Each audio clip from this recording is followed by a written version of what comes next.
जोरदार वाली तालियों के साथ स्वागत करेंगे one of the finest acting coach and actor also. एक बार जोरदार वाली तालियां हो जाए सौरभ सचदेवा जी के लिए। दो लाइनें मैं सर के लिए बोलना चाहूंगा। कहते हैं कि बिना मेहनत बिना जद्दोजहद तक तो ताज हासिल नहीं होते, बिना मेहनत बिना जद्दोजहद तक तो ताज हासिल नहीं होते, ढूंढ लेते हैं अंधेरों में मंजिलों को क्योंकि जुगनू कभी रोशनी का मोहताज नहीं है। और निश्चित तौर पर हम सभी जानते हैं कि उत्तराखंड देवभूमि के नाम से जाना जाता है और निश्चित तौर पर आपके नाम में भी है सौरभ सचदेवा जी। और ये हम सभी के लिए बहुत ही गौरवान्वित करने का विषय है कि कानपुर शहर के इतने सारे सिने प्रेमी, इतने सारे रंगकर्मी जिनसे रूबरू होने का मौका आपको मिल रहा है। आपका स्वागत है कानपुर शहर में सर।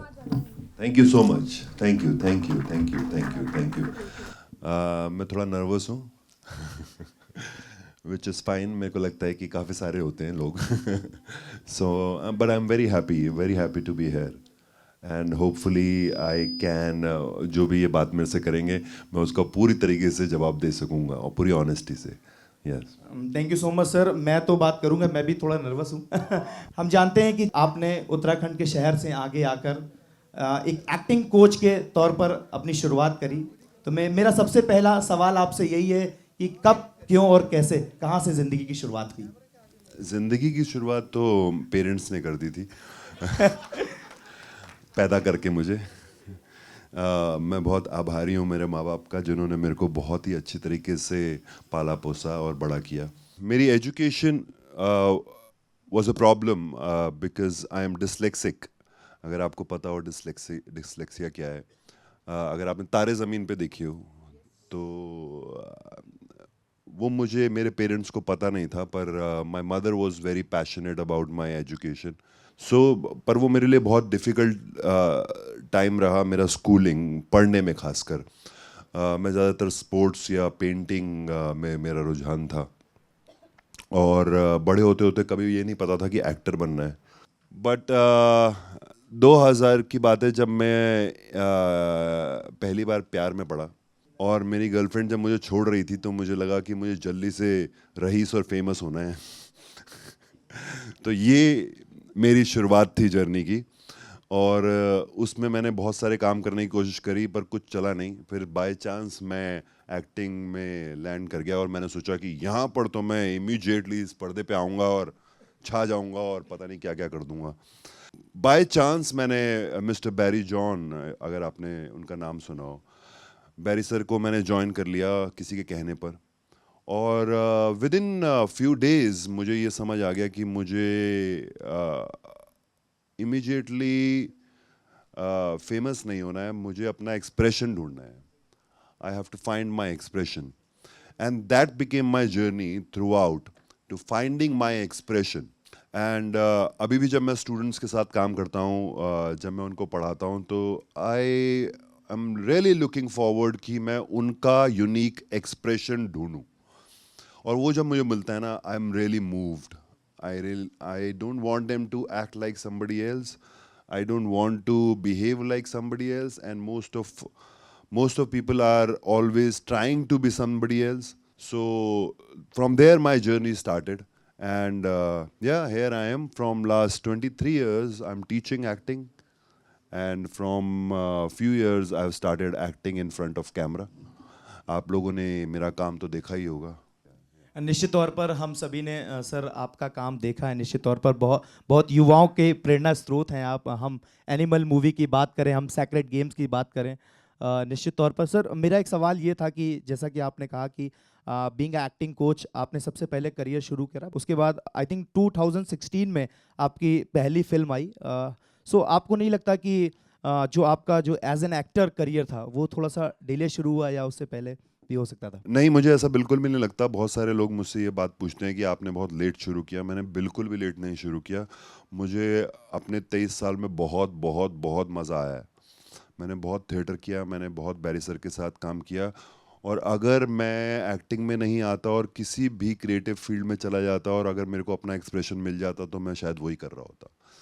सो मेरे लिए कभी भी ये लेट नहीं लगा और मुझे लगा कि आई एम क्योंकि मुझे लगता है कि जिस स्टेज में मैं हूँ और जितनी अच्छी एक्टिंग मैं करता हूँ या जो मैं जानता हूँ क्राफ्ट को और अपने बीइंग से जो जुड़ पाया हूँ, मैं एक्टर्स को अक्सर बोलता रहता हूँ कि you have to connect to your being which is who you are, and you have to also understand the craft, and you have to understand the tool is your body and your voice and your craft. So अगर ये तीनों पे महारत हो तो आप एक अच्छे एक्टर बन जाते हैं. तो मेरे को लगता है कि मेरे को ऐसा कभी भी नहीं लगा कि मैंने लेट शुरू किया है. जितना जितना सर मैंने आपके बारे में पढ़ा है, हम सभी जानते हैं बॉलीवुड के कई सारे ऐसे सफल कलाकार हैं। हम बात करें जॉन अब्राहम की, हम बात करें सोनाक्षी सिन्हा की, तृप्ति डिमरी की। मुझे लगता है कि उन सभी ने आपसे ट्रेनिंग ली। कैसा एक्सपीरियंस रहा सर उनके जॉन साथ? अब्राहम ने मेरे से ट्रेनिंग नहीं ली, सोनाक्षी ने भी नहीं ली, तृप्ति ने ली है. ओके। जॉन सर के साथ मैंने एक फिल्म में उनको किया था काम, जो अभी आने भी वाली है, और अदरवाइज मैंने उनको कोई वैसे क्लासेस या ट्रेनिंग नहीं दी है. तृप्ति ने मेरे से ट्रेनिंग ली जब वो आई थी नई नई, तो तब वो लैला मजनू आई थिंक वो कर रही थी, और काफ़ी इंट्रोवर्ट लड़की थी वो, एंड पर बहुत ही रिसेप्टिव थी, बहुत चीज़ों को समझने के लिए उसका रुझान था, और बिल्कुल पीछे खड़ी होकर काम करती रहती थी. और मैं बोलता था जो भी दीवार के साथ खड़े होकर काम कर रहे हैं वो आगे आ जाएं. तो वो धीरे धीरे धीरे करके आगे आने लगी और यहाँ बैठने लगी, और बहुत ही जिस तरीके से वो मुझे सुनती थी या जिस तरीके से वो एक्सरसाइजेस करती थी वो कमाल था. सो या और बहुत सारे लोगों को मैंने ट्रेन किया है. या मुझे लगता है कि बहुत सारे सवाल अभी सामने ऑडियंस की तरफ से भी आने वाले। उससे पहले हम सभी जानते हैं कि आपका एक अभिनय शिक्षण संस्थान है, द एक्टर्स ट्रुथ। मैं चाहूँगा कि हम उससे शुरुआत करेंगे, जी, इसके बारे जी. में थोड़ा सा ज़रूर जानना चाहेंगे। जी जी. एक्टर्स ट्रुथ मैंने 2017 में खोला था. उससे पहले मैं बैरी सर के साथ पढ़ाता था. 2016 में मैंने डिसाइड किया कि मैं अब अपने इस सेफ बॉक्स से बाहर निकलूँगा जहाँ पर मैं इतने सालों से जी रहा हूँ, और मुझे लगता है यही मेरा वर्ल्ड है. वो कुएं का मेंढक की तरह, कि यही मेरा वर्ल्ड है, यही मेरा वर्ल्ड है. और मुझे बहुत डर लगता था बाहर निकलने से. तो कई लोगों ने बोला, जैसे मेरे साथ एक बार अनुराग सर ने पूछा कि क्यों इतना लेट शुरू किया, तो मैंने कहा शायद मेरे में करेज नहीं था टू गेट आउट. मेरे को क्राफ्ट आ गई थी, मेरे को अपने बारे में समझ थी, पर डर ये लगता था कि कैसे इसको पार करूं, कि ये तो मेरी एक जॉब है जो मेरे को इतना सिक्योर करके रखा है, और इतने सारे स्टूडेंट मुझे प्यार करते हैं. बैरी सर भी पसंद करते थे मुझे, जो अभी भी करते हैं. पर आई एम जस्ट सेइंग कि वो एक पड़ाव जो आपको लेना होता है, जो मैंने 2000 में लिया, 2001 में, और फिर ये दूसरा था कि मेरे को बाहर निकलना है, और बाहर निकल के करूँगा क्या. तो मैंने सोचा कि मैं डायरेक्शन करूँगा, क्योंकि मेरे को डायरेक्शन में रुझान था. तो मैंने एक शॉर्ट फिल्म बनाई भी थी जो काफ़ी फेस्टिवल्स में गई. तो मैंने कहा मैं कुछ बाहर निकलूँगा. मेरे फादर ने पूछा मेरे से कि पैसे कहाँ से आएंगे, तो मैंने कहा कि मैं कर लूँगा किसी तरीके से. तो उन्होंने बोला अगर मेरे से कोई हेल्प चाहिए तो बताना. तो मैंने कहा मैं क्लासेस करवाऊँगा और उन पैसों से कुछ दिन सर्वाइव करूँगा और उसमें लिखूँगा और डायरेक्ट करूँगा. पर जब मैंने क्लासेस शुरू करी तो मुझे पता नहीं था कि मेरे पास इतने स्टूडेंट आएंगे, और मेरी इतनी वैल्यू है बाहर, ये भी मुझे नहीं पता था. और इतने स्टूडेंट आए और स्कूल बहुत ही अच्छे तरीके से चलने लगा. तो मैंने बोला I think I have a responsibility, and teaching really helps me also as a person. So I started teaching again, and my school started running. और उसी टाइम मुझे 2017 में सेक्रेड गेम भी मिल गया. मैंने ऑडिशन दिया और I was selected, and from there my journey started of creating my school and also acting. So या तो एक्टर्स ट्रुथ वहाँ से शुरू हुआ, and it's doing very good.